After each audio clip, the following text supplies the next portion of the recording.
My name is Arturo Vidich. And I'm your chief flight attendant this evening. On behalf of the captain and crew, welcome aboard Creative Capital Airlines Flight 2013. Please take this opportunity to pull out your devices and record this presentation. Bring your spine to the upright and attentive position.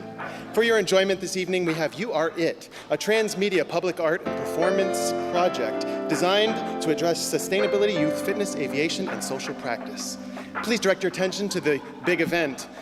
The project is imagined for Floyd Bennett Field, a defunct airfield in southeast Brooklyn, which was recently converted into a national park. A human-powered hybrid electric aircraft called Pterosaur flies over a group of people on a defunct runway. These people play a game of virus tag. One person starts as it, and by the end, everyone is it. As the pilot, I watch the game unfold and use aerobatic maneuvers to communicate with players, conducting the group like a maestro conducts an orchestra. Cameras embedded on Pterosaur, the players, sidelines, and on a remote-controlled drone record the action of the big event from multiple perspectives. Media created during and leading up to the big event will be presented to airline passengers during their in-flight entertainment experience. We will now cover the basic features of our aircraft. Pterosaur combines the power of human pedaling with the electric and solar energy for fossil fuel-free flight. Pterosaur is classified as a Part 103 ultralight aircraft. Federal regulations require ultralights to have an empty weight of 254 pounds, but not much else. Philosophically, Pterosaur straddles three worlds as an art object, a feat of home-built aviation, and an unusual addition to cycling culture. Pterosaur, the airplane, is an adventurous way to package a green transportation system that also has a fitness agenda. As a traveling art object, it has the potential to spread the ethos that led to its inception. We will begin building an RC model for testing next week and the full-scale aircraft next year. We hope it can also set a few records. Within the game of tag, human bodies are recast as discrete units like atoms or stars that allow and follow the laws of attraction. The tag game uses rules and strategies to generate emergent patterns of universal behavior, flocking, swarming, and dispersing. Hundreds of people adhere to the rules. One person is it, and everyone else is not it. As the game progresses, the role of it is virally transmitted until just one not it is left. Then that person becomes the only it, and the game loops. There are no spectators at this event. Everyone is a participant. Different video perspectives show the individual story within the macro narrative and vice versa. With hundreds of people from high above, it could resemble the microscopic stage or a celestial drama. Costume color changes declare a person's state.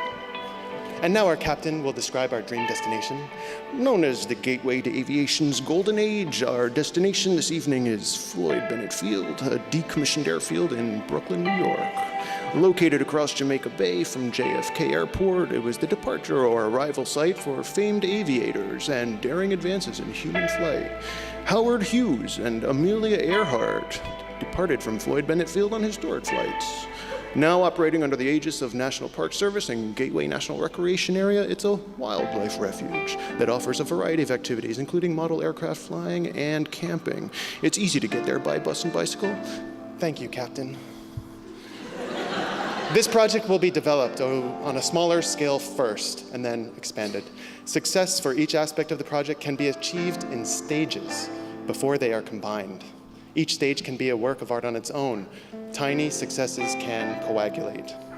Content will accumulate in the forms of event documentation, webisodes, models, drawings, computer renderings, and so forth. However, right now, the primary objective is building this airplane. Down the line, the project can be a conduit for social good. I'm looking for a partner and a foundation that will provide infrastructure for tag players to get sponsored by their communities. Similar to an AIDS walk, tag players would raise money through participation, which would then be funneled to a foundation or a nonprofit whose mission is youth fitness. In this way, the target group of You Are It is teens and tweens. They are the next in line to shape society. The project should appeal to their sense of curiosity and adventure and inspire them to pursue their own ideas. Specifically, aviation and playground games are fun packages for delivering a clean message that will stick in their memory. This project will stimulate people to think about these issues and spawn creative solutions to complex problems, but only if the production needs are met. and there are many production needs. Space, I need a 40 by 40 foot workspace for a minimum of 10 months next year to build Pterosaur. The aircraft construction period will conclude with an 8-week exhibition at Pierogi Gallery's satellite space, The Boiler, in Williamsburg. These builds would be public and include workshops and forums. Management. I need to hire masters of budgeting/finance, PR, and strategic planning so that I can concentrate on the artwork. Consultants. I've never built an airplane before. You Are It has a lot to offer people who want to get involved in a variety of ways. Arbiters. The project relies on partners in the government, foundations, institutions, the aviation industry, and more. Opportunities. Ideas can come out of thin air, but community board decisions generally don't. Well speak. Good word of mouth has power, and cash, around $150,000 for R&D, parts, and labor. Ladies and gentlemen, on a personal note, I believe art is a magical force that can catalyze positive change in lives locally and ripple out to the entire world. Like pilots of culture, artists embrace the unknown and do what it takes to make it work. We improvise solutions, we push open-mindedness. 2 years ago, I had no idea what to do next. To gain some ground, I chose to confront my long-standing fear, flying, and use it as art material. The intense experience of learning to fly propelled me towards a harebrained idea to build an airplane and use it in a performance. I want to incite others to push their own boundaries, take a class, try something that scares the shit out of them. I want to stress that the aircraft is the keystone here because other projects are planned for it, including a traveling solo performance for private airstrips. The aircraft is a leveraging chip, a gateway, a vehicle for this message. Our behavior has consequences for our bodies and our planet, and you can choose to be mindful. Finally, we know you have a choice for who to support. Thank you for your attention. Bye-bye now.